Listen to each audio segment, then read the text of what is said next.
Fala pessoal, hoje o papo está diferente aqui. Hoje a gente vai falar de uma empresa que começou em 1964, então já tem uma grande história já, né? Começou com recuperação de material rodante e hoje distribui peça para o Brasil todo.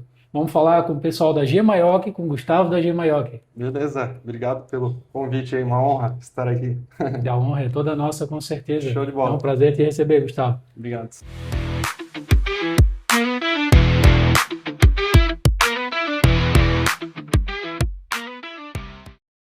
Gustavo, conta um pouco para nós da história da Gemaioc. Como que isso tudo começou lá? Legal, vamos lá então. Eu não sou professor nem apresentador, então a gente vai falando do jeito que a gente vai rolando o negócio aí, né? É, a empresa é familiar, meu avô iniciou o negócio, ele era agricultor, família agricultora, e ele teve a ideia de empreender, sair do agro aí, e ir para comércio e tudo mais. E aí ele começou no ramo de postos de combustíveis, isso até um pouco antes da história da Gemanhoc. E aí ele tinha um posto no centro de Guaramirim, na época ali era uma rodovia, não era pavimentada, mas era uma rodovia.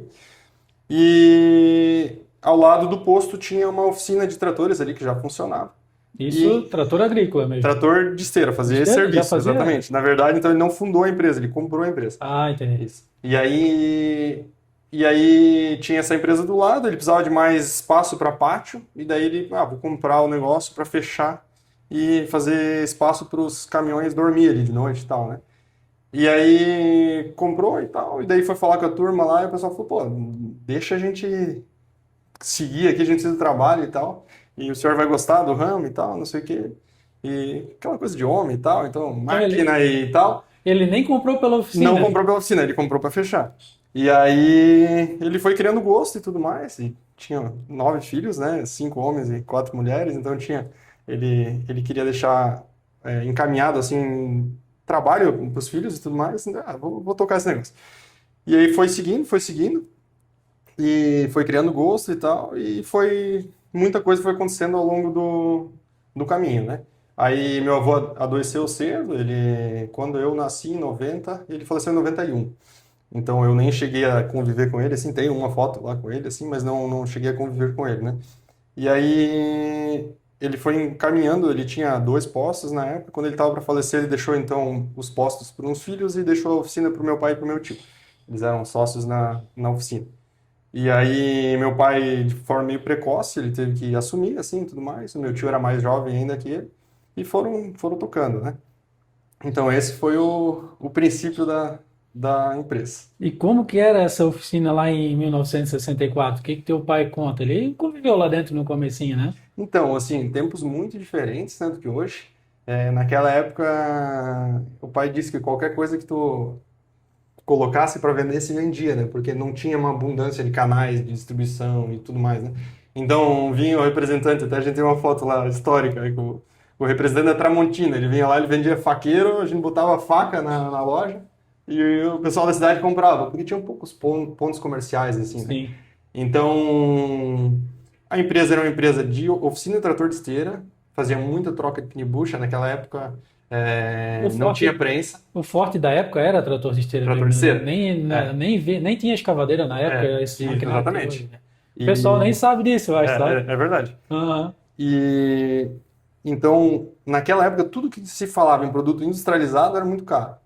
Então, a troca de pinibucha, ela acontecia, a gente fazia os pinibucha na época no torno e ia fazer uma troca de pinibucha na marreta, pino por pino. Se tu for pensar hoje, né, no custo de mão de obra que geraria isso, só a mão de obra, sem contar pino, sem contar bucha, seria absurdamente mais caro do que uma esteira nova hoje, assim, né? Então, a relação de valores mudou e por isso a empresa foi se transformando ao longo do tempo, né? Mas então, no princípio era isso, era uma empresa era uma oficina. E aí, ao longo do tempo, foi migrando, né? Naquela época, já existiam fábricas de material rodando no Brasil. A gente sempre teve um vínculo desde aquela época, já quando na época era Landrone. E hoje a gente é distribuidor da ITM. A gente fala ITM Landrone, né? Mas é a Sim. empresa ITM, porque a ITM comprou a Landrone, isso faz uns 30 anos atrás. Então, desde o princípio, a gente já comprava deles. Mas era um volume muito pequeno, né? Porque vamos dizer assim, se fosse pegar em preço de hoje, assim, era como se tu recuperar um rolete custasse de trator, por exemplo, como se recuperar custasse R$ 500, porque a mão de obra era muito barata. Sim. E um rolete novo, vamos dizer que custasse 6 mil reais, tipo uma coisa assim, né? A diferença era Absurdo, gigante, né? absurdo. Então tudo era recuperado, né? A gente chegou uma época a comprar carga fechada de arame de arco De submerso, solda. de solda. Carga fechada, tinha 5 máquinas de solda automática e tinha agenda, assim, para... E isso era tudo no eletrodo, né? Não, Já arco era mídia? submerso. É? Não sei se você conhece a solda de arco submerso. Pouco, um pouco. Ela é tipo uma solda MIG, só que daí tu precisa de proteção, né? Que no eletrodo tu tem um revestimento. Na Sim. solda de arco submerso tu tem um fluxo, parece uma areia, assim. E daí a máquina tem um funil, Entendi. e daí ela vai fazendo a solda e ela faz a aplicação desse revestimento. Isso aí é para proteger a solda de mais qualidade, né? Uhum.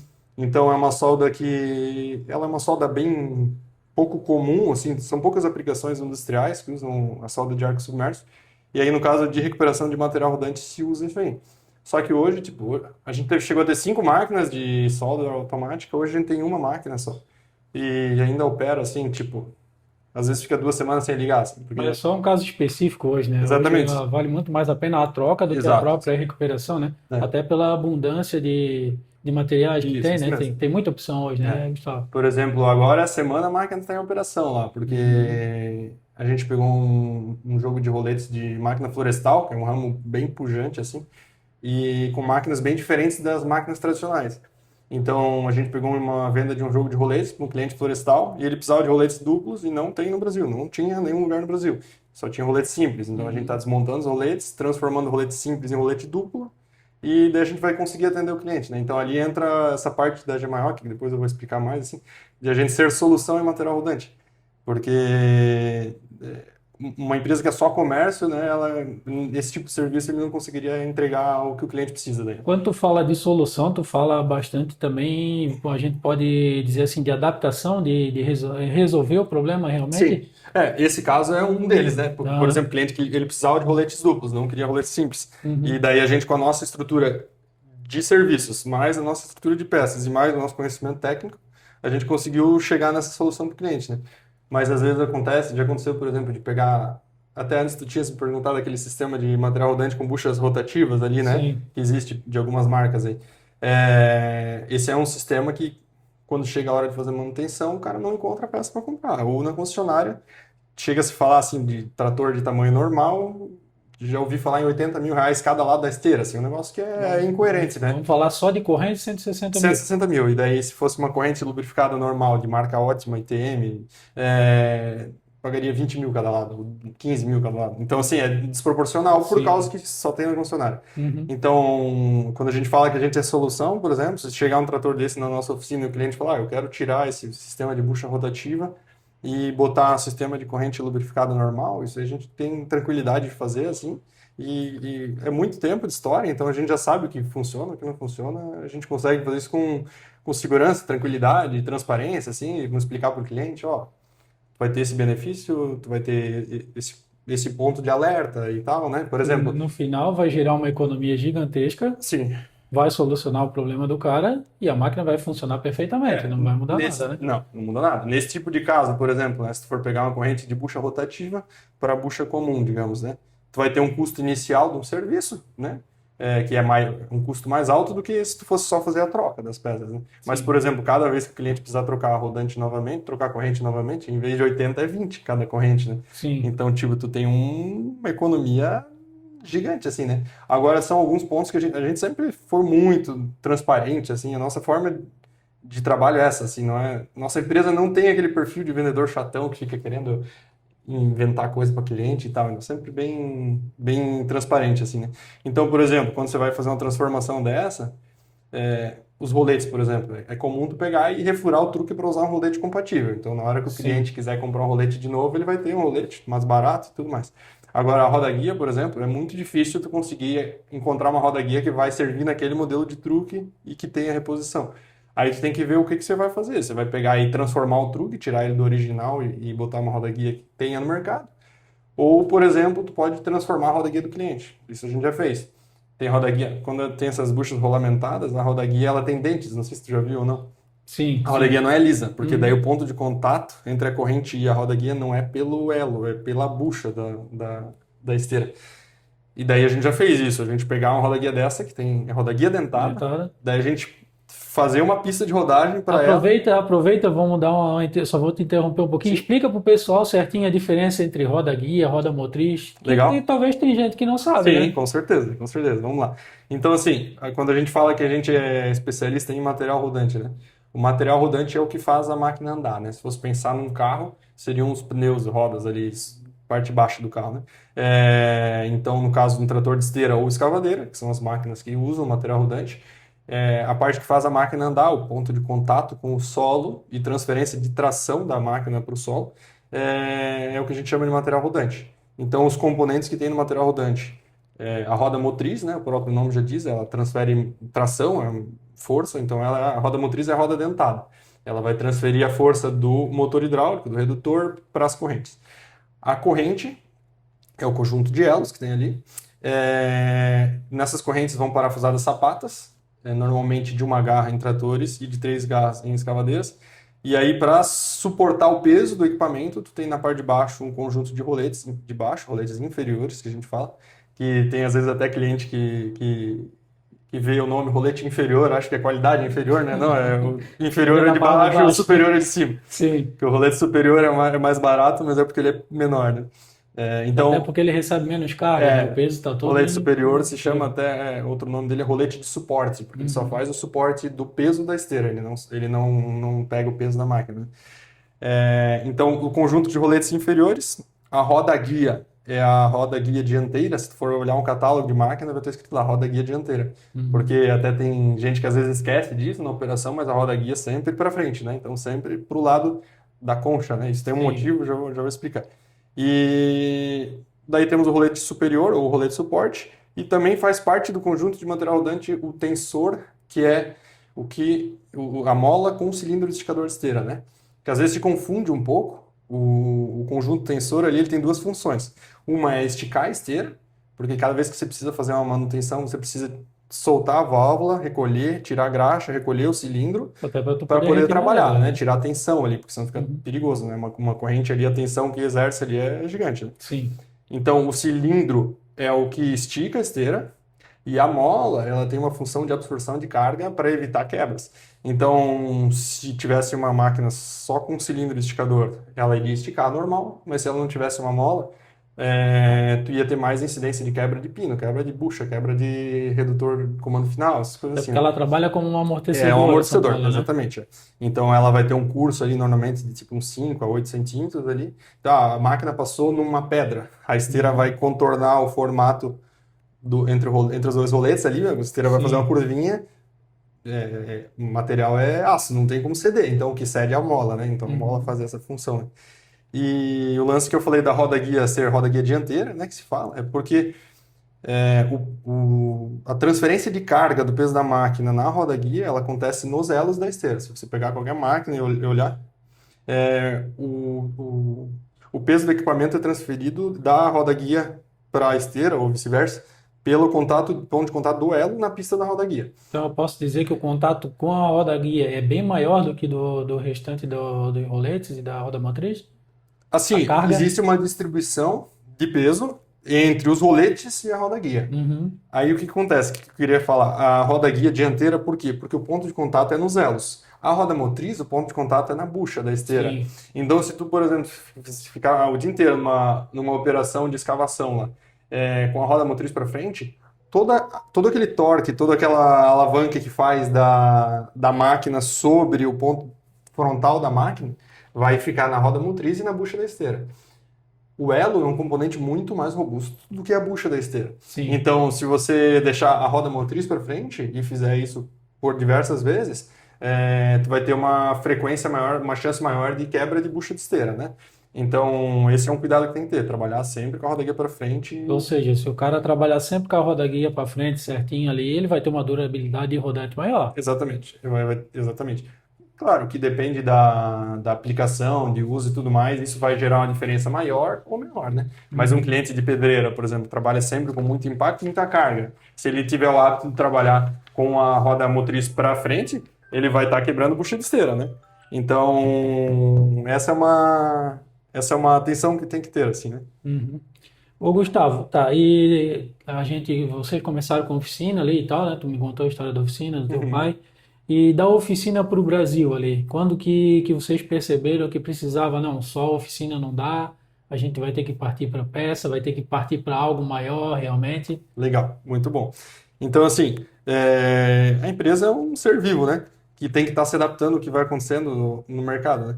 Então, assim, fazia muito sentido uma oficina lá 50 anos atrás, 40 anos atrás, porque é, Se recuperava se muito recuperava mais. muito. Custo de mão de obra baixo, custo de Uhum. peça industrializada muito caro, né? Imagina, quanto custava um torno convencional, não era nem o CNC, quanto custava um torno naquela época, Nem né? existia o CNC, né? Nem existia, né? Que a galera de hoje acho que nem sabe como é que era o É, negócio, né? isso. Uhum. Então, assim, a empresa foi se adaptando ao longo do tempo, né? E sempre houve um comércio de peças em paralelo à oficina.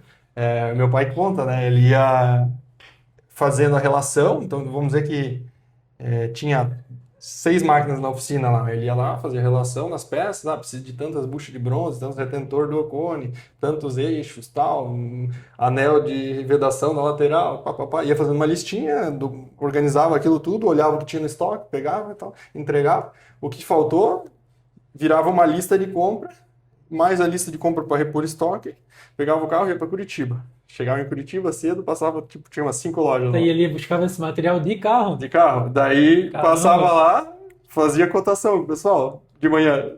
Ia marcando os preços, porque era tudo muito difícil, né? Sim, Comunicação era sim. fax e tal, né? Então fazia as cotações, meio que também depois de um tempo já ia sabendo o que era mais barato num lugar ou em outro, né? E então, assim, a gente não tinha uma característica de distribuidor, a gente era uma loja, né? Então sempre houve a loja, o comércio junto. Então o pai ia para Curitiba, fazia os orçamentos, daí fazia as comparações dele, no final de tarde ele ia passar nas lojas recolhendo. Então, 100 retentor vai num lugar, 10 bucha pega em outro lugar. E ainda nem pegava num lugar só, né? Ele Não, tinha que eu digo, ir picando o para negócio e gerar uma melhor competitividade de preço, né? conseguir um preço legal. Mas assim, naquela época isso era também pouco relevante, porque o grosso era a recuperação, né? Sim. Só que daí as coisas foram mudando, o preço das peças foi diminuindo, o preço do serviço foi aumentando, e as coisas foram mudando, né? Uhum. E as formas de se comunicar, né? Eu me lembro quando eu comecei na empresa, faz 18 anos que eu estou na empresa, a gente tinha fax. E bem no ano que a gente começou, que eu comecei, daí a gente digitalizou o fax. Aí o que acontecia? Quando alguém mandava um fax pra gente, ele entrava numa caixa de entrada, como uma caixa de entrada de e-mails. Sim, Pô, um negócio muito ineficiente, assim, né? Mas era o que tinha pra época. Quando eu sim. precisava Na época mandar. era tecnologia de ponta, né? Exato, quando eu precisava mandar uma foto para um fornecedor, putz, eu me lembro, era um parto. Tinha que tirar a foto com a câmera TechPix lá, plugar o cabo no computador, subir a foto, jogar e mandar por e-mail, né? Então, assim, várias coisas que foram se somando, a gente sempre, nessa parte de tecnologia, a gente sempre foi meio de vanguarda, assim, Uhum. isso aí foi uma influência grande da minha mãe, assim, ela sempre, desde que casou com meu pai, ela trabalhou lá, né, a vida inteira, trabalhou com a gente, 30 anos de contribuição com a empresa, mais ou menos também. E ela sempre teve, assim, nessa ideia de tecnologia estar de vanguarda, assim. Então a gente comprou um computador muito cedo, Uhum. celular, meu pai tinha bem cedo, não que ele gostava, mas para melhorar a comunicação, Sim. implantação de sistema, e aí o pessoal dizendo, não, isso não vai funcionar. Então, ó, vai funcionar, nós vamos ter que se Tinha que adaptar, dar um tinha que jeito dar de um jeito e fazer tal. funcionar, E né? aí saiu do Cardex e foi para o sistema e tal, e coisa. E até o mesmo sistema que a gente usa até hoje, a gente é o primeiro, acho que o primeiro cliente deles de ERP, assim, né? Uhum. Então, sempre teve essa ideia de controle. Então foi mudando, assim, no começo a dinâmica de compras era desse jeito, e aí tudo foi ficando cada vez mais fácil, mais rápido e tudo mais, né? E daí a gente começou a montar um estoque maior de produto novo no estoque, né? Uhum. Ainda era caro, tipo, há 25 anos atrás ainda era caro, mas já era mais acessível do que 50 anos atrás, né?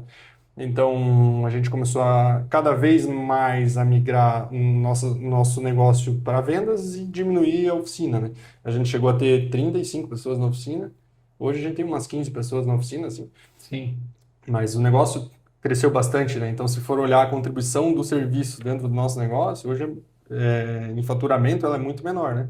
Mas o serviço ele é muito estratégico para a gente hoje para ajudar a gerar negócio. Até Então, porque tu tens a solução completa, né? Tu tens as peças, o que tu não dá, tu adapta, tu já tem oficina lá, já resolve tudo lá, o cara sai com a máquina pronta e vai pro canteiro exatamente. de obra, né? Exatamente. É uma decisão até estratégica, assim, não é tão simples tomar essa decisão. Teve muitos lojistas que, à medida que eles foram crescendo, eles tinham oficina no passado e eles foram fechando a oficina. Sim. Porque a oficina é um negócio que é difícil de gerenciar, assim, né? É bem diferente do comércio, né? O comércio é mais previsível e tal. E o serviço, meio que tu fica pai daquela máquina que entrou ali, né? Se ela vier a Sim. dar algum problema, até tu resolver, tu Tem tem que, que tem que ter um respaldo também, né? exatamente. Então, assim, Entendo. hoje funciona muito bem por causa de time, né? A gente tem uma história grande, aprendemos muito ali. Então, a gente tem um chefe da oficina muito competente, os mecânicos bem treinados e tudo mais. Então, o negócio Esse chefe de oficina, ele já tem quantos anos de empresa?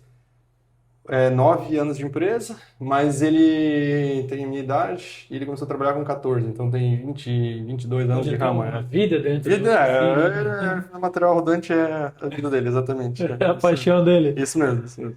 E com essa ideia de estoque, né, de agregar mais, partir para a parte da venda, surgiu a ideia da importação, né? Como que surgiu Isso. essa ideia da importação? Isso.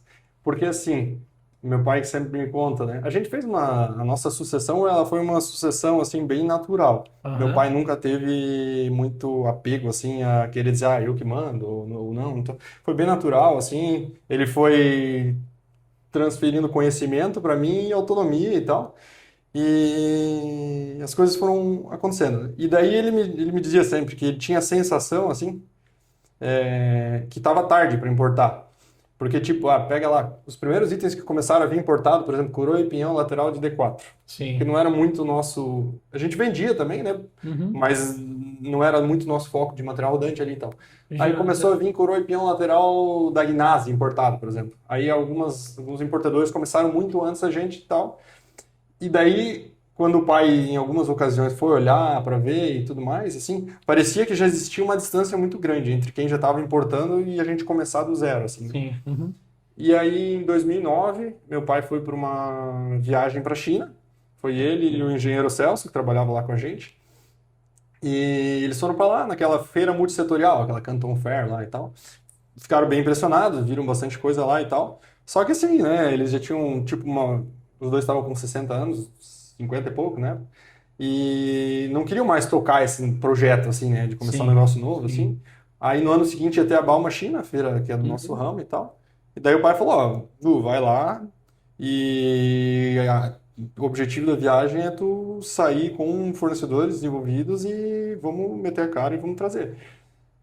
Mas ele, E, ele não, não, e não, ele me não quis deu, tocar na hora, mas ele te deu não, toda a liberdade ele para. acreditava que a Aham. gente precisava fazer aquilo. E esse negócio de tipo do medo, assim, né? Do desconhecido e tudo mais. Qual foi a forma de a gente meio que desbloquear esse medo? A gente viu o tamanho da conta e a gente pensou, tipo, cara, se der tudo errado, esse é a nossa perda, né? Se a gente Uhum. pagar pro Uhum. chinês, o chinês não mandar o Ou seja, produto, tinha um risco, né? tinha um Você risco, estava né? ciente Exato, do risco que qualquer. tinha naquele momento, né? Exatamente, né? Quando você começa assim, Porque poxa. todo mundo fala importação, acha que é tudo muito lindo, mas existe realmente um risco de importação, né? E assim, a parte do idioma é um negócio que ela dificulta muito, né? Eu me lembro, então, a minha primeira viagem para a China, 2010, a gente primeiro fez a feira, uma semana de feira, e daí, semana seguinte, visita as fábricas, né? Tinha fábrica que o cara que estava nos recebendo, ele pedia autorização para entrar na própria fábrica. Entendi. Ou seja, o cara não é daquela empresa. Ele ligou para um amigo, ô, posso levar alguém aí visitar a tua empresa? Pode. Era meio que um vendedor, assim, né? Era um intermediário, picareta Entendi. ali, que estava ali, que estava na feira entregando cartão e folder. Às vezes até Entendi. os caras investem no stand, às vezes eles têm stand bonito e não tem empresa nenhuma por trás. Olha só. E daí foi bem interessante, assim. Tu chegava na empresa e, tipo, tu estava visitando a empresa com o dono da empresa, que tu achava que era o dono. E ninguém conhecia o cara, os funcionários não tinham interação, assim e tal. Então, tudo isso a gente teve que passar por esse processo, né? Uhum. Tem uma situação também que dificulta que tem muitas empresas da China que o domínio de e-mail, essas coisas, telefone, é tudo confuso, assim, sabe? Uhum. Então, tipo, tu tá falando com uma pessoa, mas o e-mail dela não tem nada a ver com o nome da empresa, tu não sabe se ela fala da empresa ou não. O nome das empresas são muito parecidos também, então na hora de transferir o Sim. dinheiro tem que ter muita atenção para não pagar para a empresa errada, essas coisas assim. Mas para tudo isso tem algum jeito certo de fazer, isso a gente foi aprendendo e tudo mais, né? E para a gente perder esse medo, essa era a ideia. Tipo, ó, qual que é o tamanho da conta de um container de material rodante, um container de material desgaste, de lâmina, dente e tal? Ah, é tanto. Não, beleza, a gente tá... Vamos fazer de tudo que puder para não dar nada errado, mas se der errado, a gente Mas tá assim, disposto a... do mercado nacional do zero para importação é um salto grande, né? É um Sim, desafio, né? sim, porque compra no mercado nacional, tu faz, se tu quiser fazer todo dia, toda semana, tu faz como tu quer, né? Para comprar a importação tem que fechar carga, né? Então, questão de fluxo de caixa, exige também uma certa estrutura tributária, jurídica, tudo mais, né? Porque tem algumas documentações acessórias que precisa.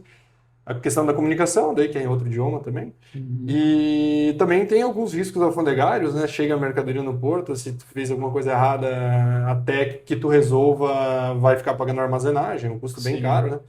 O, Isso influi diretamente no preço da mercadoria e no lucro da empresa, né? 100%, né? Se tu der uma errada num negócio desse e talvez tu não consiga repassar isso no preço do produto, né? Sim, Então, porque o preço de venda é o mercado que vai determinar, né? Não sim. é, não, mandei mal o produto, deu uma armazenagem de Vou 40% do botar o valor, preço vou que eu botar quero isso e no preço. depois... Não, vai vender, né?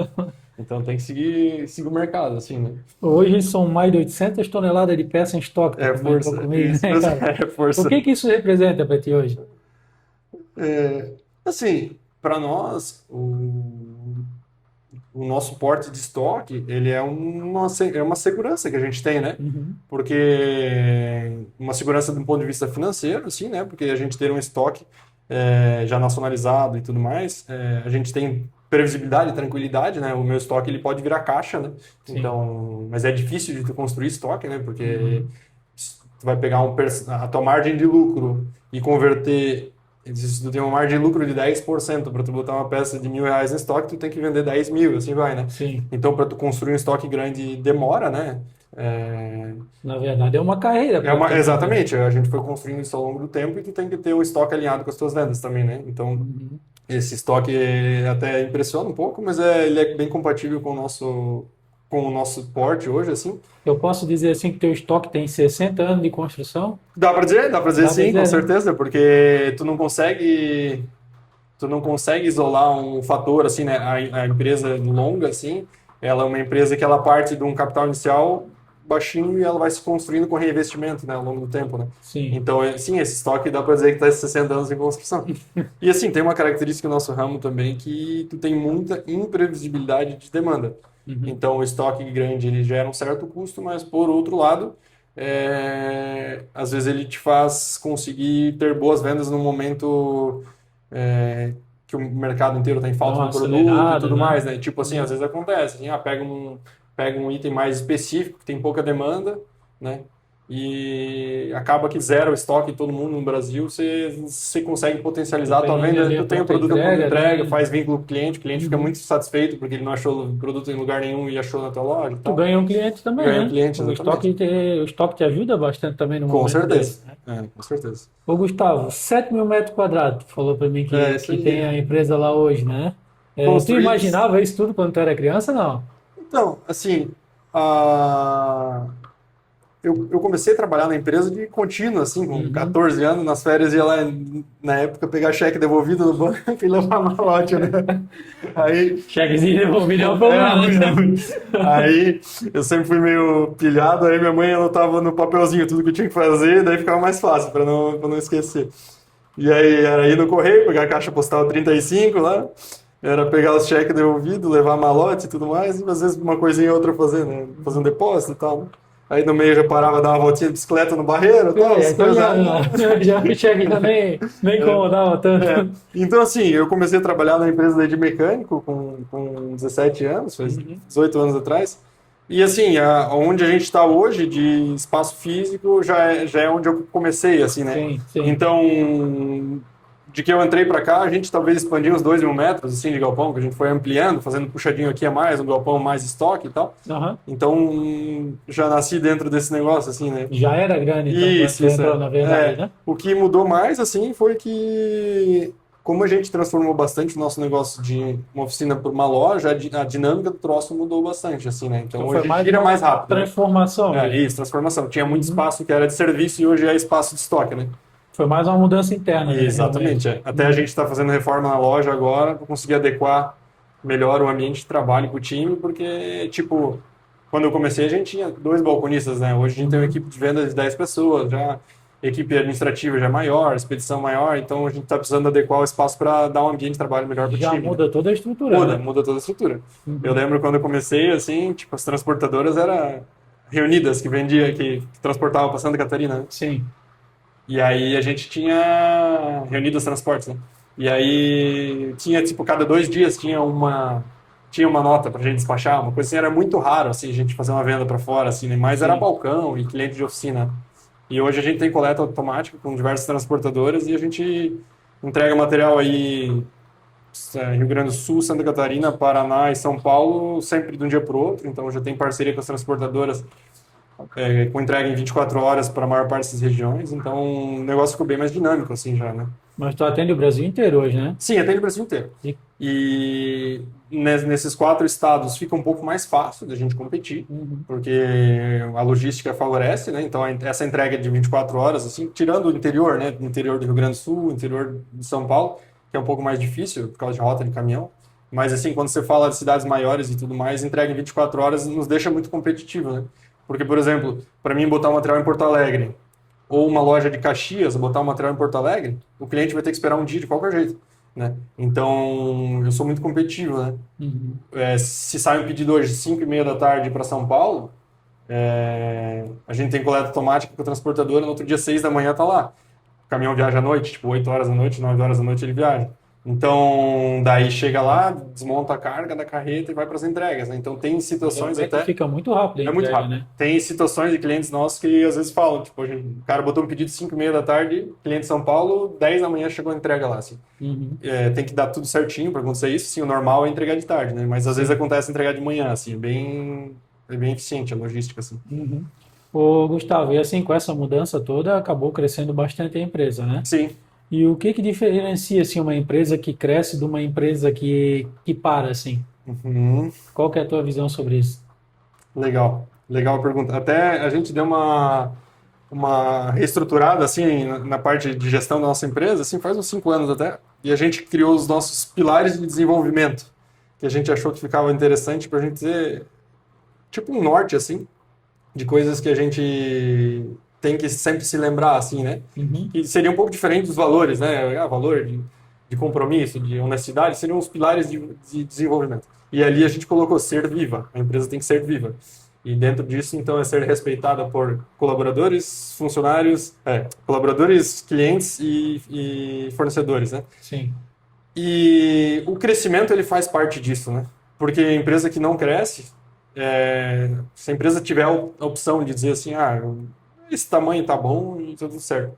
É impossível você reter bons talentos se você não tiver Não uma estiver expectativa de evoluindo, né? crescimento, exatamente. Que é- Então, hoje a gente tem que estar vivo, para a gente estar vivo, a gente tem que ter crescimento, né? Uhum. Então, não é fácil crescer todo ano, a gente, graças a Deus, graças à nossa dedicação e tudo mais, a gente, assim, nesse tempo todo que eu estou na empresa, teve um ano que a gente não conseguiu crescer. Mas todos os outros anos a gente conseguiu crescer. E cada vez fica mais difícil, né? Porque daí você sustentar um crescimento acumulado no tempo é mais difícil.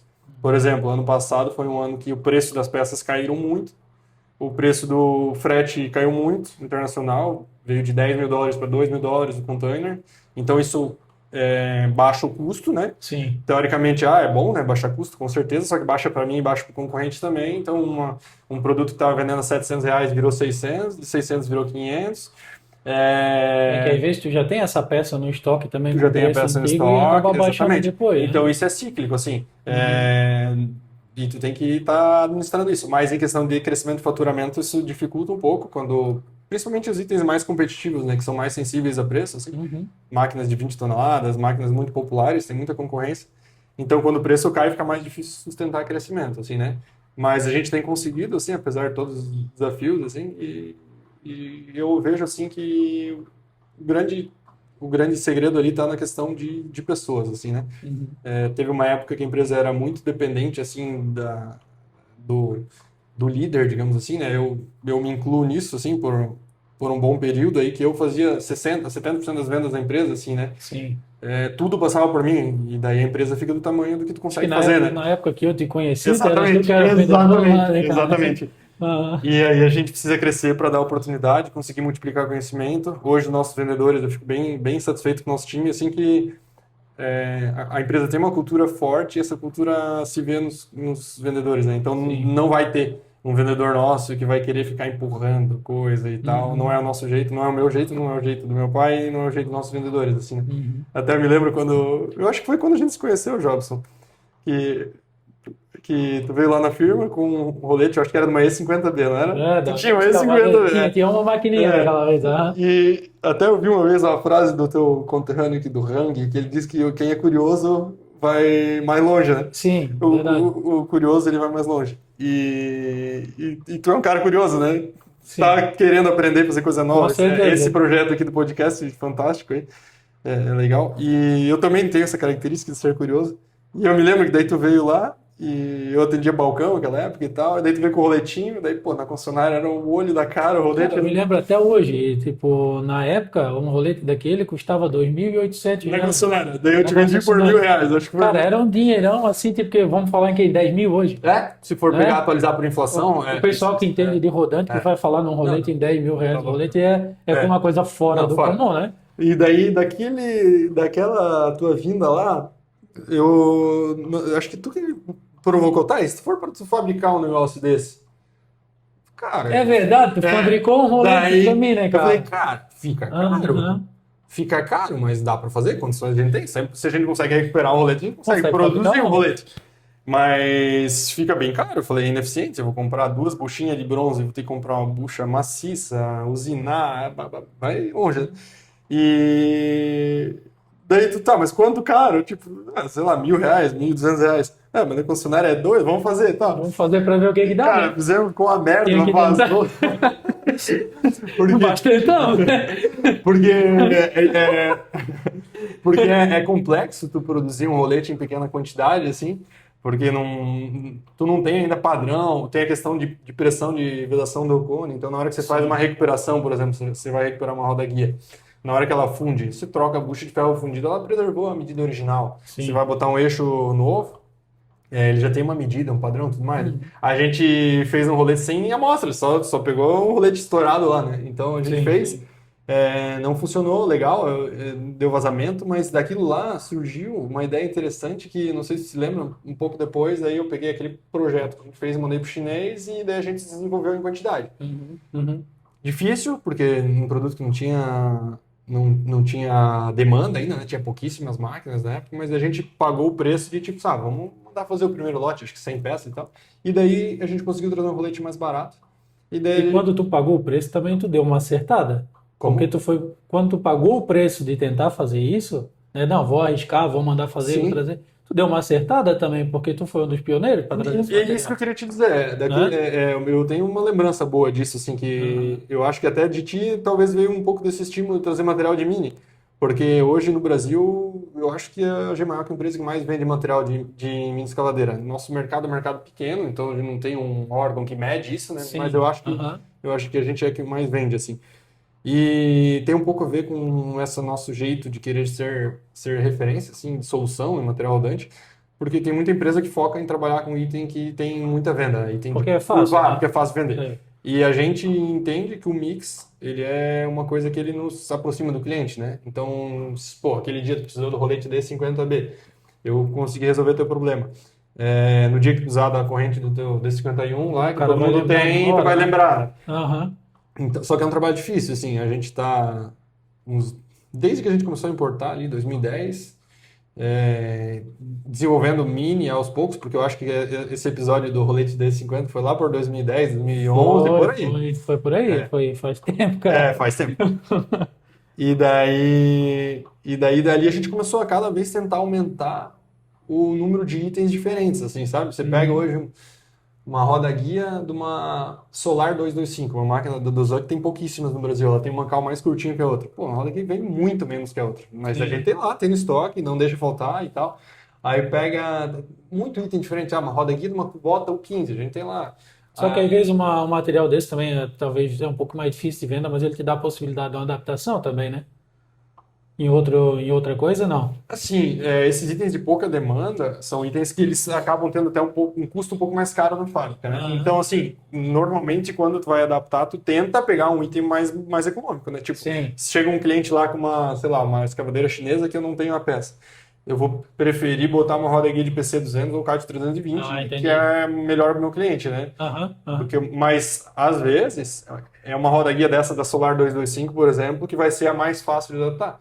Porque tu tem muita restrição dimensional, Entendi. né? Então, às vezes, tipo, pode ser que uma roda guia da CAT 320 tenha um eixo muito longo, não passa na gaveta do chassi lá. Uhum. Mas talvez aquela outra dá. Mas daí não dá na altura do mancal. Mancal tu fresa, tu refura o garfo, tu vai... É tudo opção, É, né? isso aí, isso aí. Ô, Gustavo, o que que tu acha que é o maior erro assim das empresas desse setor hoje, na tua De, visão? de peça De ou peça. de peça? Olha, um grande desafio hoje é a forma mais fácil de tu vender peça de trator é por código, né? Uhum.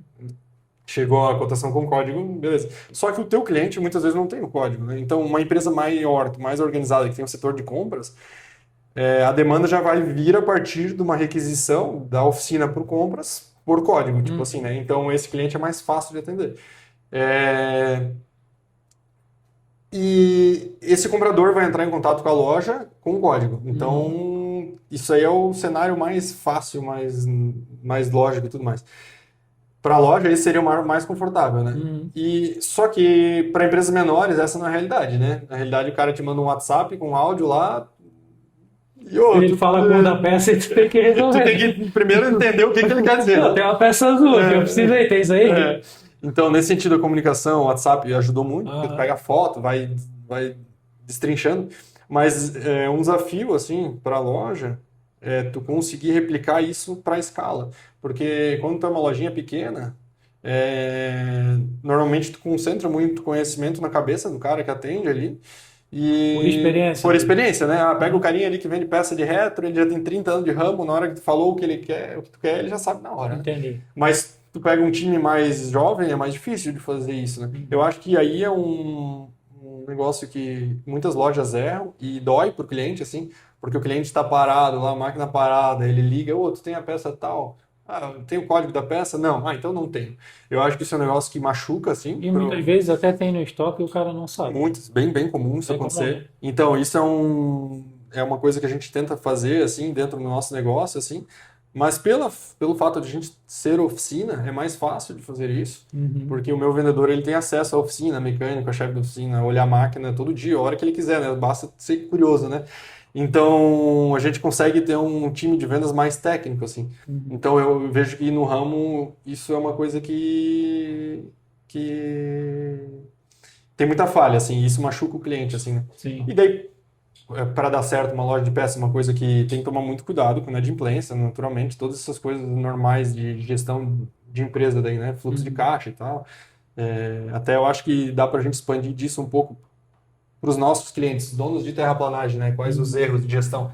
Eu acho que um grande erro dos gestores de terraplanagem é não cuidar com caixa, né? Eu acho que é Uhum. um negócio. Até a gente estava falando, a gente almoçou antes, né? Tem época de chuva, tudo mais, tem mais É, época mais E, complicada. e isso é uma coisa sabida, só não sabe quando vai acontecer, né? É Uhum. muito cíclico, né? Sim, Só que na hora que faltou dinheiro, tu não conseguiu pagar o boleto, o teu credor ele vai querer receber, né? E daí na próxima vez que tu precisar de crédito, talvez tu não vai ganhar se tu não tem. Então tem que se preparar para isso, né? Para a época das vacas o magras, nome assim. é tudo, né? Nome é tudo, com certeza. Ô Gustavo, e sobre a qualidade de peça, o que que o pessoal precisa saber mais assim? O que que pode falar sobre qualidade?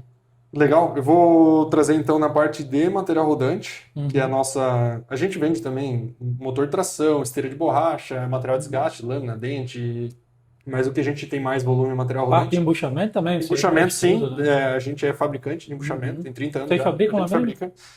Mas a nossa fábrica de embuchamento aí é para vender para lojas, né? Então Ah, a entendi. Gemaioc, que é a empresa que estou apresentando aqui, ela é Uhum. cliente da nossa indústria, digamos assim, Entendi. né? A gente pode atender os Então é nossos uma clientes. fábrica distinta da É uma Gemaioc. fábrica, é outro CNPJ, outro time e Sim. tudo mais. A gente Uhum. produz embuchamento. Mas vamos falar de material rodante, então. Hoje a gente tem a distribuição do material ITM Landrone, né? Que a gente chama de ITM Landrone, mas é ITM. Por Landrone por quê? Para quem Landrone o pessoal porque... não sabe, que era o nome antigo, né? Isso mesmo. A empresa foi comprada lá muitos anos atrás, né? E a ITM é a empresa que fornece hoje na linha de montagem de todas as montadoras que tem no Brasil, né? Então, no Brasil tem duas indústrias de material rodante, mas a ITM que fornece para, eu diria que para todas, assim, Komatsu, Liebherr, Volvo, JCB, Case, New Holland, John Deere. É líder de mercado. E para a montadora eles fornecem Uhum. para todas, Dozan. Então, a gente é distribuidor da ITM no aftermarket, que eles falam, que é a rede de distribuidores, né? Então, hoje a gente tem esse produto, que é um produto com qualidade original. Então, né, é peça que, se tu comprar hoje uma corrente Volvo, né, é uma corrente que pode ser produzida por ITM ou algum outro parceiro da Volvo que seja homologado lá, né? Uhum. Igualmente da Komatsu, da Case. Então, assim, a gente tem esse produto original para oferecer para o cliente com a marca ITM. É, e aí existe o produto chinês hoje, que ele é um produto que ele é bem relevante em volume de vendas, assim, é um produto que gira muito.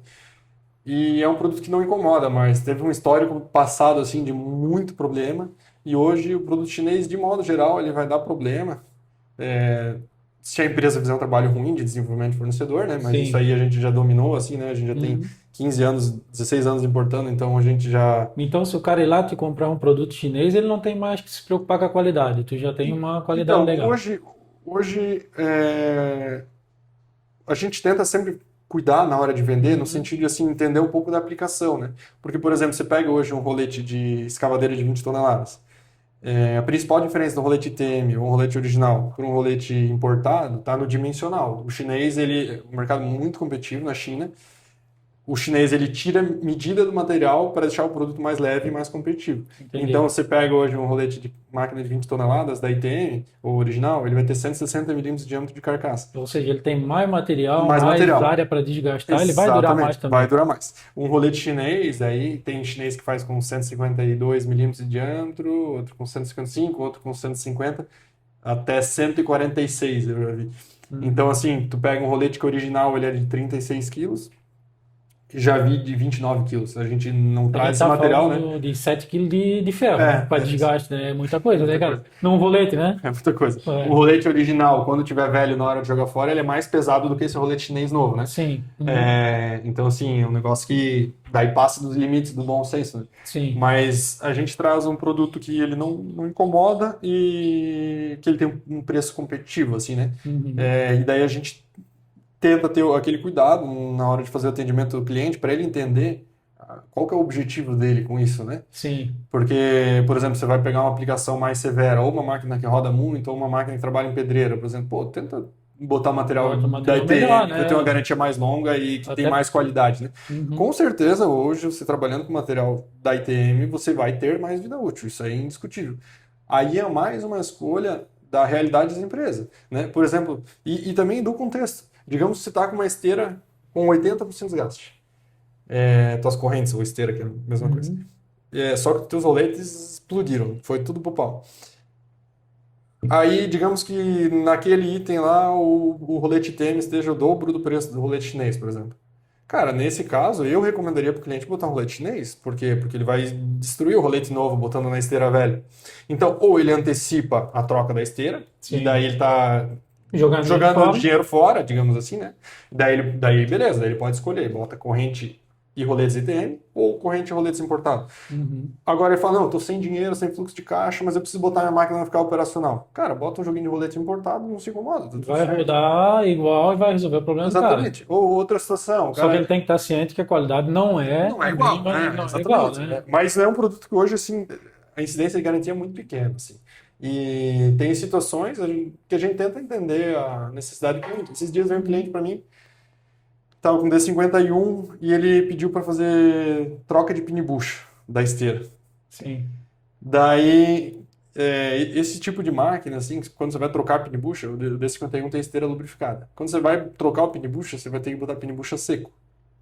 É muito difícil você fazer uma montagem de pin bucha lubrificado numa esteira que já tem desgaste no elo. Ela já não veda Ela não mais, veda né? mais. Uhum. Daí, Só deixa eu te interromper um pouquinho. sim, Explica pra galera qual que é a diferença da corrente seca e da corrente lubrificada. Porque legal? talvez tem gente que não saiba, né? Show, show, com certeza. Então vamos lá. Tem três tipos básicos de correntes: a corrente seca, a corrente engraxada e a corrente lubrificada.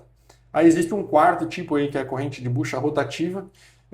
Tem duas marcas, a Komatsu e a Caterpillar, tem essas correntes patenteadas, mas isso é um negócio que a gente não pode deixar de fora porque Sim. tem É muito específico, muito né? específico. Uhum. Então, esses três tipos de correntes, né? As correntes secas. Entre o pino e a bucha não tem nenhum tipo de vedação, só existe uma arruela lateral de aço, que ela serve para. Ela é uma arruela mola, no caso, né? Uhum. Serve só para tirar aquela folga lateral de Ou montagem da seja, é esteira. ferro com Ferro ferro. com ferro, Ferro trabalhando o exatamente. dia todo, Isso, ferro com ferro seco. até ela tem um pouquinho mais de ruído, de barulho, né? Do que uma Uhum. esteira engraxada ou lubrificada. E essa é a corrente mais econômica que tem, né? Sim. Existe corrente seca também com vedador de pole. Agora, antigamente não existia isso, mas hoje na China o vedador de pole ele é mais barato do que essa arruela de aço. Então o Sim. chinês ele está montando a esteira seca com vedador de pole. Ela é melhor do que uma esteira seca com vedação de aço, porque um Uhum. pouquinho já veda, entendeu? Entendi. Só que ela não tem nenhum tipo de lubrificação entre o pino e a bucha. Só tipo aquele óleo de antiferrugem, assim, que eles montam na montagem, assim, Uhum. mas não tem uma graxa, nada adicionado. Aí tem uma esteira que é a esteira engraxada com vedador de pole. São as correntes mais comuns em escavadeiras hidráulicas. Praticamente todas as escavadeiras hidráulicas, as esteiras originais vêm assim. Corrente seca. Engraxada, Ah, com vedador de engraxado. pole nas Engraxado. escavadeiras. Por que isso? Porque a esteira engraxada, então ela existe uma película de graxa entre o pino e a bucha, então tu já reduz aquele desgaste interno, né, entre pino e bucha, que é o que faz a esteira fazer Sim. curva, né, que a esteira Uhum. fica molenga e começa a cair, Ou seja, incomodar. nós já vamos ter um. A gente estava Já tem falando um da ganho. corrente seca, que era ferro com ferro. Ferro com A ferro gente já tem uma graxa entre os dois que já ajuda a reduzir o desgaste. ele já ajuda a reduzir o desgaste. Para escavadeira, esse é o tipo de esteira ideal, é o melhor que você pode usar. É, Essa esteira, tendo essa lubrificação com graxa entre o pino e a bucha, ela vai garantir mais alinhamento, porque ela tem menos desgaste interno, então ao longo da vida, tipo assim, vai ter mais alinhamento, vai ter menos desgaste de rolete, de roda guia, de roda motriz, então é melhor, né, do que uma esteira seca. Sim. E daí o melhor modelo de esteira para desgaste interno é a esteira lubrificada. Uhum. A esteira lubrificada, como é que ela é? Ela tem o pino, a bucha, e nas laterais da bucha ela tem um distanciador de aço temperado, que é para não deixar os elos trabalharem ali, né? E por fora desse distanciador de aço temperado tem um retentor mesmo. E a esteira é montada com óleo entre o pino e a bucha. Ou seja, é retentor trabalhando com óleo dentro, então tu tem uma lubrificação bem maior e a vida útil também aumenta Exatamente. bastante, né? Muito. É um sistema excelente para trator de esteira. Hoje os tratores são muito rápidos, né? Se pegar tratores modernos, esses de lâmina articulada e tudo mais, são tratores Verdade. rápidos. Se tu botar uma esteira seca, eles derretem, Uhum. porque a gente tem um parâmetro na cabeça de pensar sempre em horas, né? Sim, Mas se tu sim. for pensar em quilômetro rodado, por exemplo, que é um outro parâmetro que ninguém usa, mas é um parâmetro, Ninguém nem fala ninguém nisso, fala né? isso, né? Mas se tu Aham. for pegar em quilômetros rodados, tu pega um trator D30, um D30 até que é rapidinho, porque ele é pequeno, mas pega um Sim. D50, corrente Que é um seca, trator antigo, um pouco trator mais antigo, lento, né? lento e tal, e daí tu vai ver, ele fez 2.000 horas, tu vê quantos quilômetros ele rodou. Aí tu pega um D51, 2.000 horas e vê quantos quilômetros ele rodou. Verdade, eu nunca tinha parado É. para analisar isso. Então, Isso dá assim, uma diferença grande, né? então, tipo, o cara pegar uma corrente seca, botar um trator desses rápido, assim, Uhum. cara, o desgaste é muito, muito acelerado. Então, assim, essa película de óleo entre o pino e bucha protege muito o desgaste interno. É, e dentro do ideal, ela é projetada para chegar no fim da vida útil dela com óleo entre o pino e a bucha. Esse é o ideal. Entendi. Aí entram os pontos de atenção, assim, né? Que a esteira lubrificada, ela é uma esteira que ela tem um reservatório de óleo dentro do pino. Se tu olhar qualquer esteira lubrificada, o pino tem um bujão na ponta, que Sim. você vai identificar que ela é lubrificada. E Então o ali, pino também é oco o e pino é ele oco. guarda óleo dentro, ali, vamos dizer assim. Exatamente. Temos óleo na bucha e temos óleo dentro do pino. É que, na verdade, entre o pino e a bucha, você tem um espaço muito pequenininho. É Sim. só a folga de montagem, Uhum. certo? 3 décimos de milímetro. A Então a gente grande, tem só uma película uma ali película. de óleo. Exatamente. Porque a função da lubrificação é fazer com que não haja contato entre o metal e metal, né? Uhum. Então tu tem que ter um sistema ali completamente fechado com óleo para que aquela película não saia dali. Então, o reservatório de óleo está dentro do pino, mas a película está entre o pino e a bucha. Agora eu entendi. Só que daí, o pino da esteira lubrificada, ele é mais frágil do que um pino de uma esteira seca ou engraxada, porque ele é furado, certo? Sim. Para você fazer aquele espaço para o alojamento do óleo, você perde espaço de material. Perde Resistência. resistência. Então, o que acontece? Uma esteira lubrificada, quando ela vaza, você tem pouca parede de pino, porque logo você chega no reservatório do óleo, né? Então, esteira lubrificada, tu tem que tomar cuidado para não deixar ela vazar. Uma das coisas que mais faz esteira lubrificada vazar é muito torque de sapato, né? Então, por exemplo, andar em cima de pedra, coisa assim, é um negócio que às vezes no serviço você não tem como fugir disso, né? Que acaba também diminuindo bastante a vida útil, né? O problema é o seguinte, se não vazar, tá tudo bem. Se vazar, ferrou, porque daí... Aí é ferro com ferro de novo. Ferro com ferro Aí de novo, só que tu tem um pino com pouca parede. Então, uma esteira lubrificada, quando vazou, ela é pior que uma esteira seca. Entendi. Porque gasta um pouquinho e depois começa a quebrar pino, porque o pino tem uma seção muito reduzida. Ele é mais fraco. É mais fraco. Então, esse é o motivo que não se usa esteira lubrificada em escavadeira. Porque a escavadeira não tem tanta necessidade de deslocamento em grande velocidade, então tu não tem tanto desgaste interno, mas tu precisa de algo mais robusto, né? Sim. Imagina você botar uma esteira lubrificada numa escavadeira pensando em ganhar vida útil e começar a vazar.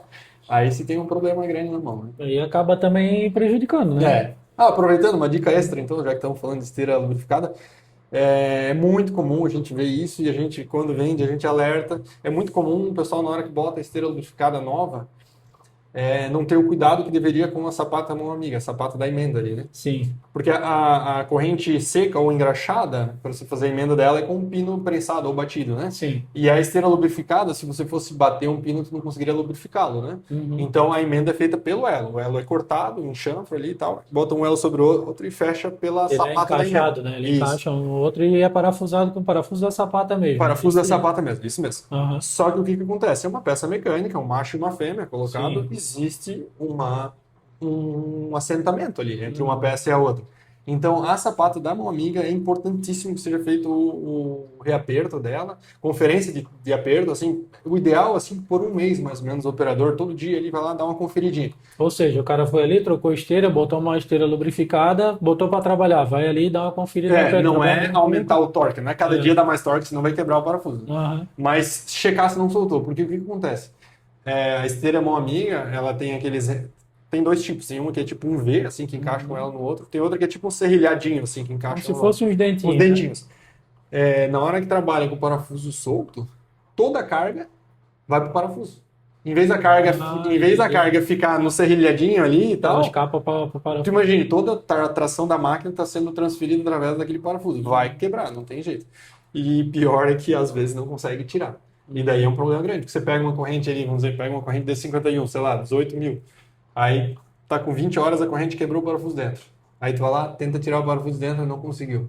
Caramba, isso dá um prejuízo ferrado. Máquina já parada. perderam corrente assim? Tu já viu perder corrente assim? Muito comum, muito comum esse problema, infelizmente. E às vezes a gente avisa, só que, principalmente empresas maiores, assim, daí às vezes não consegue repassar, né? Porque daí a informação nem chega no operador. Eu passo isso pro comprador, daí o comprador passa pro encarregado, o encarregado passa pro coordenador, que vai passar pro... A informação não chega. Nem chega.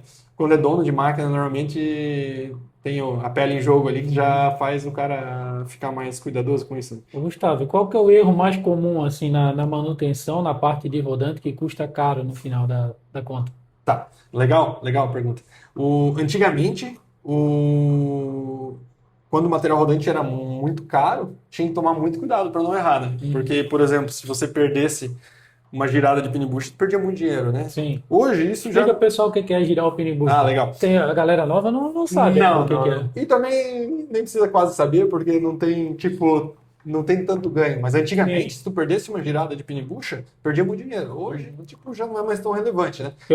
Deixa eu ver se eu posso dizer assim, girar o pino bucha da corrente seria tu reaproveitar a corrente quase 2 vezes. Antigamente. Porque assim, quando você gira o pino bucha, você tem um custo ali de desparafusar e parafusar a sapata e de prensa para desprensar e prensar Que dá os elos. dá bastante mão de obra. Isso aí tem que hoje na desmanchar nossa a corrente região, inteira. por uma máquina normal, assim, gira em torno de R$ 4.000, R$ 5.000, esse custo de serviço. Cada esteira, né? Não, para máquina. As Assim, duas? E daí o que você faz? Você desmonta a esteira e você dá um tombo 180 graus no pino e na bucha para que o ponto de contato da bucha com a roda motriz seja um ponto onde estava liso. Ou seja, a roda motriz trabalhava de um lado da bucha, Isso. tu vai virar ela para trabalhar do outro. Ou seja, teve desgaste aqui, tu bota o outro lado que não teve desgaste. Isso mesmo. Mas assim, vamos resumir assim. Uhum. Digamos que você girou 180 graus, girou meia volta, então. Sim.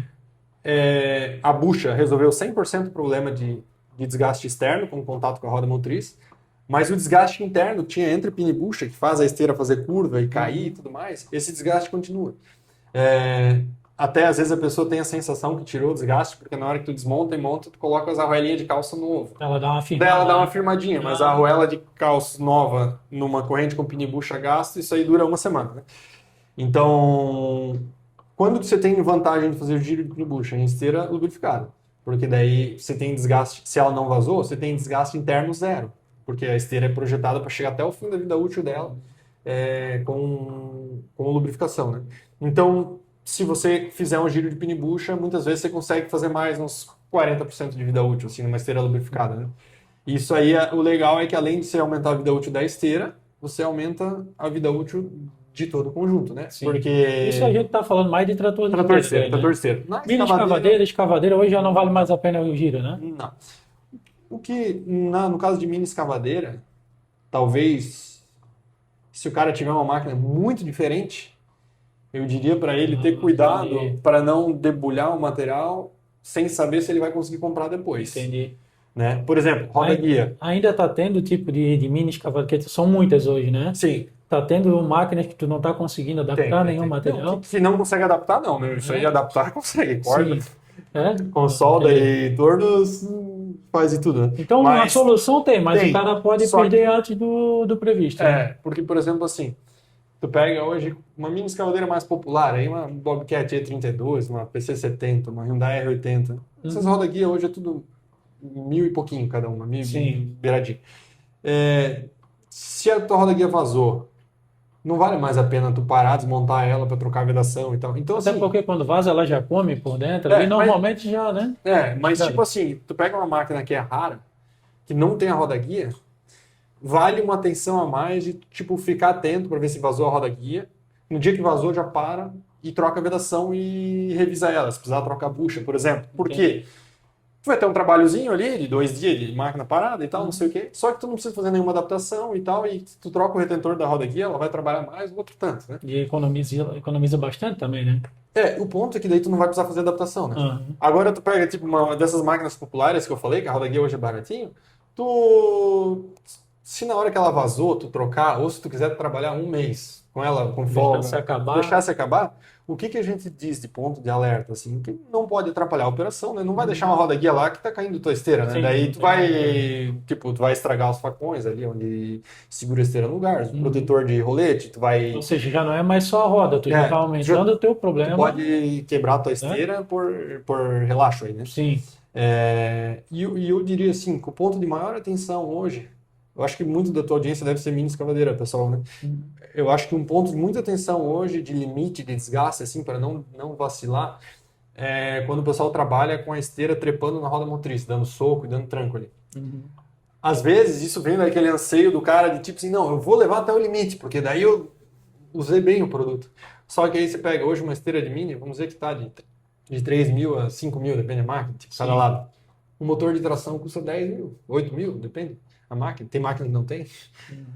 Aí, às vezes, pro cara querer ganhar mais 50 horinhas, ele quebra o motor de tração. E quebra. É impressionante. E a gente tá falando de valores bem mais altos, né? Estamos falando de valor alto. E assim, né? Daí você vai botar um motor de tração importado, né? Porque se for botar um motor de tração original hoje, tipo, daí já conta bem cara, né? Tem máquina que não tem. Dá um exemplo de valor que vem na tua cabeça primeiro. Tipo, motor de tração de máquina de 3 toneladas hoje é 8 mil, 9 mil. É barato. Importadinho, vai bem, não incomoda. Cara, original vai depender da marca, né? Tem máquina. Um exemplo assim. Tem de 20 mil, tem de 40, tem de 50, né? Por um vacilo, tá? Porque Sim, assim, o sim. motor de tração da mini escavadeira, ele é sensível. A máquina, ela tem o objetivo de ser leve, pequeno, então ele tem que ser um negócio pequenininho, ele não Sim. pode ser um monstro, senão a máquina ia subir de portes, né? Uhum. E se o cara trabalhar com a esteira assim, demais de desgaste, dando soco na roda motriz, vai perder o motor de tração. Isso aí a gente vê na loja toda semana. Isso aí é toda semana. Já aconteceu assim de cliente vir lá e daí o cara tá adiando da gente dizer, cara, não vai deixar a tua corrente dar tranco lá, então, cara, pior que tá dando, mas eu não posso parar o serviço. Cara, tu vai perder o motor de tração. Não, mas eu vou cuidando, não sei o que. Cara, não tem isso. Na hora que deu o soco ali, a força é da máquina, não é? E já aconteceu, assim, caso de cliente comprar na sexta-feira duas correntes de mini escavadeira, era uma IC55, acho que era. Na sexta-feira comprou duas esteiras, na segunda-feira comprou dois motor de tração. Aí as duas esteiras deu tipo, sei lá, 9 mil, os dois motores deu 20 mil. Caramba. Por E, vacilo, assim. outra coisa séria para o motor de tração também é a parte da lâmina, né? Total, Porque total, total, a total, mini total. escavadeira veio com lâmina, o pessoal acha que é um mini trator, e não é. Ela não tem estrutura para isso, né? A lâmina é um acessório para um acabamento, né? O Acaba- pessoal acaba não entendendo isso, né? Com Pode falar certeza. um pouquinho sobre isso para nós também? Sim, sim. Porque se tu for olhar, né? Se quisesse fazer uma mini escavadeira com uma lâmina para ter uso como trator, poderia ser feito, mas daí seria outra engenharia, outra máquina, né? Não é o caso. A A gente está máquina falando de de robustez mesmo, de peça, de tração, né? para tu fazer uma mini escavadeira dessa condição, tu teria que ter um motor de tração dobro do porte, uma lâmina Sim, reforçada com faca de desgaste para trocar, parafusar, uma esteira com uma bucha maior, um passo maior, tá? Não é o caso, né? As lâminas que tem ali é só lâmina para acabamento, né? Então tu sim. vai Ou fazer seja, um uma esteira de um trator de esteira para uma escavadeira já existe uma diferença gigante, significativa, né? significativo, né? O pessoal às vezes acha que é tudo a mesma coisa, pini bucha é tudo igual. Não é, né, cara? Muda a quantidade de É material. só tu olhar a garra do sapato, né? O trator de esteira Sim, tem garra alta para dar tração, né? Ela é feita sim, para empurrar. E a escavadeira é só para para se sustentar, deslocar. né? Isso. Então tem esse ponto aí. Ô Gustavo, e pensando no futuro, já que a gente falou tanto de peça e tudo mais aí, pensando no futuro, onde é que tu acha que a G Maior vai chegar daqui a 10 anos, assim, no mercado nacional? Legal? Assim, a gente tem esse pilar de desenvolvimento da empresa estar viva, né? Então, esse é Uhum. um compromisso que a gente tem. Até tem um grande empresário da região lá que ele fala, vamos devagar porque temos pressa. Faz sentido. Né? Então, Aham. assim, a gente tem uma empresa bem sólida e viva, crescendo, mas a gente não é tomador de risco extremo, assim, então a gente faz tudo Uhum. pé no chão. E dessa forma a gente consegue prever bem, assim, né? Então a ideia é todo ano ter crescimento, poder dar oportunidade para o time, crescer a atuação, ampliar a área de atuação, ampliar a mix de produtos. Então é nesse caminho que a gente segue, assim, né? Uhum. Tá, e qual que é o próximo salto que tu vê, assim, o salto que está mais próximo já está na tua mira, tu já está atirando ali, A né? gente tem um desafio agora que é o nosso e-commerce, que a gente tem que lançar ele e estamos trabalhando para isso. É um desafio grande, assim, Uhum. porque nosso mercado ainda não tem esse hábito, né, de compra e nem as empresas têm essa forma de estar pronta para isso, né? Não adianta subir um e-commerce que vai me gerar um monte de devolução lá por compra errada, tem que pensar muito, assim. O que que seria o e-commerce? Explica um pouquinho O para a galera e-commerce aí. seria uma compra que o cliente consiga fazer de forma automática, né? Um Sem site? um site, exatamente, uma plataforma própria, um site próprio, Tu né? vai ter ali as peças, relação de peça, o cara vai Isso, escolher o que ele precisa. isso. E daí a gente tem que integrar isso com as plataformas, daí no Mercado Uhum. Livre e tal, né? E daí a plataforma ela te traz tráfego, traz cliente, né? Mas o grande desafio é tu conseguir fazer os anúncios da forma adequada, né? Porque é muito produto e é toda uma história de alimentação de banco de dados que tu fez para um usuário que ele é teu funcionário, né? Que ele é Uhum. treinado, né? E o teu cliente não é treinado. Então é um Sim. desafio, assim. Tu tem que pegar cada item, olhar qual que é o ponto de atenção, onde é que pode dar Se envolve erro. muita medida, muito detalhe técnico, né? E é um desafio, porque você pega um ramo que tenha mais escala, né? Uhum. Tem ramo hoje que não sobrevive sem e-commerce, né? Então, ou você faz isso ou não tem negócio, né? Agora, o nosso ramo ainda não tem escala no e-commerce, então você gasta muita energia para bem pouco resultado no começo, né? Então, esse é um passo que será dado e que é um desafio grande. Ô Gustavo, com toda essa tua experiência, assim, cara, tua visão de mercado, de futuro, O que que tu diria para a galera nova que quer empreender assim no ramo de terraplanagem? Legal. Eu, pela minha história, assim, tudo mais, a gente sempre foi bem atento com relação a risco, assim. Tem um conceito básico de gestão que muita gente esquece, que cash is king, né, em inglês, né? Uhum, O caixa é rei, né? E o que quebra a empresa é fluxo de caixa, né? uhum. Então, ninguém vai empreender sem tomar risco, né? Vai ter que ter um pouco de coragem de sair do conforto de uma sensação de estabilidade que é um registro ali, uma carteira de trabalho e tudo mais. Mas o nosso segmento de terraplanagem é um segmento que o custo do ativo é muito alto em relação ao potencial de faturamento, né? Quando tu fala do custo do A ativo e do máquina, né? maquinário, né? Então você pega hoje uma escavadeira 300 mil reais, para ela te faturar 30 mil por mês, para ela te gerar margem de contribuição de 15. Sim, Só que daí esses 15 vão ter que guardar uma boa parte para depreciação e para manutenção, né? E aí depende como você está organizado financeiramente, o custo de juros, nesse momento que a gente está vivendo hoje, juro de 15% de taxa básica, né? Que não é a taxa que o cara vai conseguir necessariamente, né? 15% sim. ao ano. Uhum. A gente tá falando assim na melhor visão, Na né? melhor visão. É? Então, hoje é um momento que eu acho que requer bastante cautela, assim. Eu acho que faz sentido empreender, assim. Quem tem alguma algum diferencial, por exemplo, assim, digamos que o cara é um operador e talvez, sei lá, ele é de uma região de interior e a galera gosta demais dele.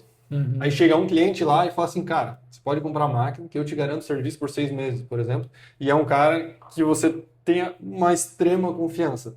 Talvez seja uma oportunidade, né? Sim. Ou Agora, seja, ele já vai arrancar já um vai pouco arrancar garantido, com né? faturamento. Uhum. Mas aí ele já entra também num risco que é o risco de concentração de crédito, né? Porque Ele tá você trabalhando para está um cara dependendo do só. cara, né? Esse O cara cara, pode quebrar, ele pode morrer, ele basta ele pode mudar a decisão, não, mudar a vamos parar o decisão. serviço, Exatamente. né?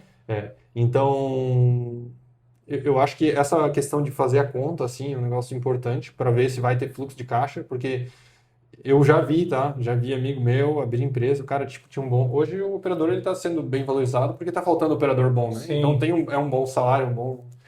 E o cara veio falar que ia abrir, e eu falei, cara, pô, pensa bem, hoje você vai ter que se endividar 100%, ele não tinha nada para dar de entrada. Uhum. Eu falei, cara, o custo dos juros hoje é muito caro em relação ao valor da máquina, em relação ao potencial que ela tem de...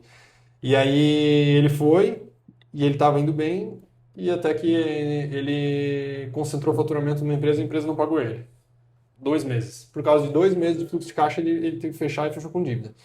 Então, assim, a concentração de faturamento tem que tomar muito cuidado com o risco de crédito daí, né? Nesse sentido, Sim. assim. Uhum. Então, acho que essa é uma...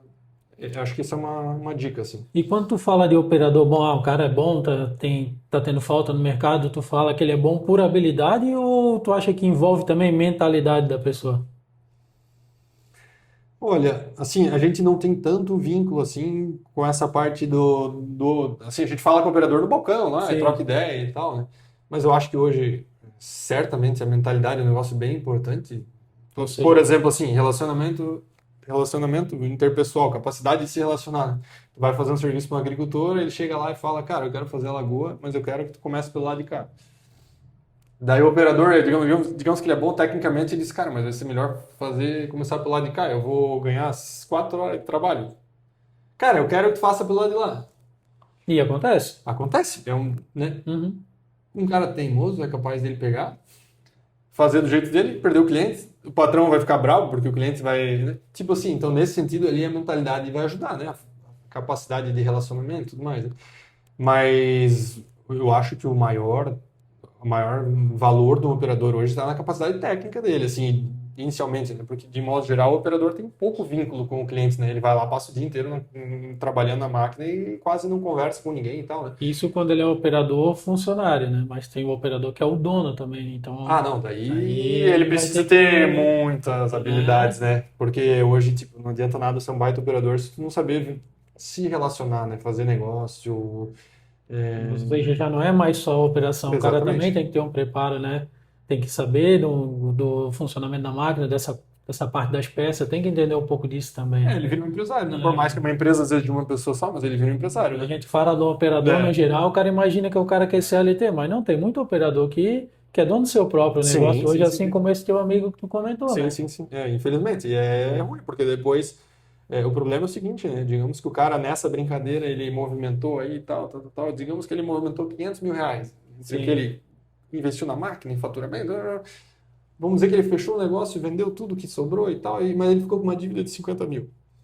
Cara, para tu quitar uma dívida de 50 mil hoje, se ele precisar voltar a trabalhar de carteira assinada, é, vai muito tempo, né, para reorganizar, né? sim, E se ele tiver com uma dívida, para ele recomeçar também é muito difícil, né? Porque não tem sim. crédito, não tem nada. Então, tem que ter. Eu sou bem conservador, assim, né? Então, eu acho que tem que ter Um um cuidado. cuidado, assim, né?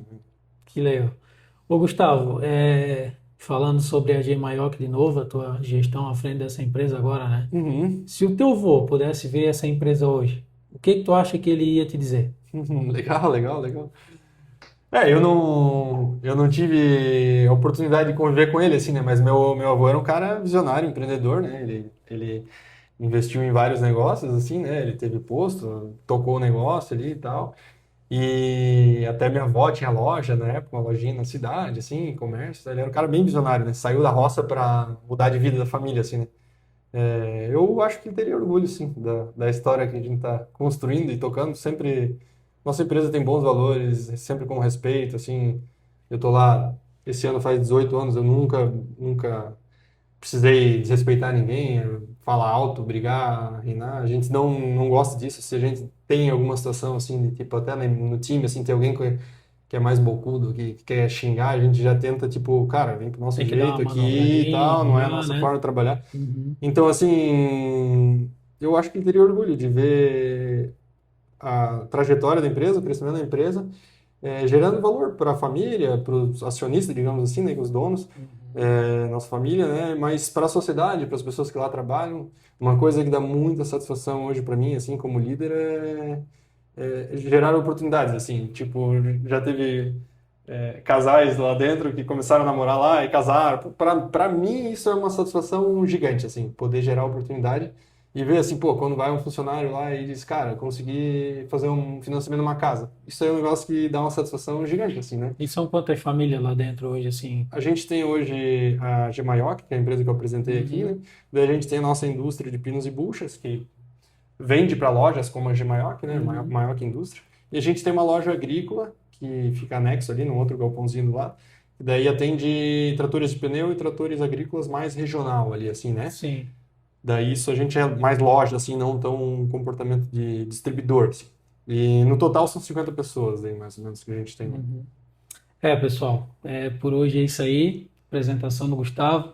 Como vocês podem ver, 60 anos não é sorte, né? Tem programação, tem estudo, tem risco, tem desenvolvimento, né, Gustavo? É uma história que Sim, vem passo a passo, vamos dizer que é uma escadinha que o cara sobe um degrau todo dia, né? sim.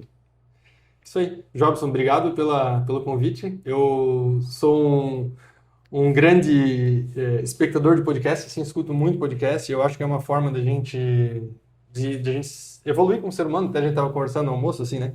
Quanta oportunidade a gente tem hoje, né? De escutar pessoas de diversos segmentos, né? E nesse nosso ramo, assim, eu não tinha visto ainda, então parabéns pela empreendimento aí de estar tocando esse negócio aí.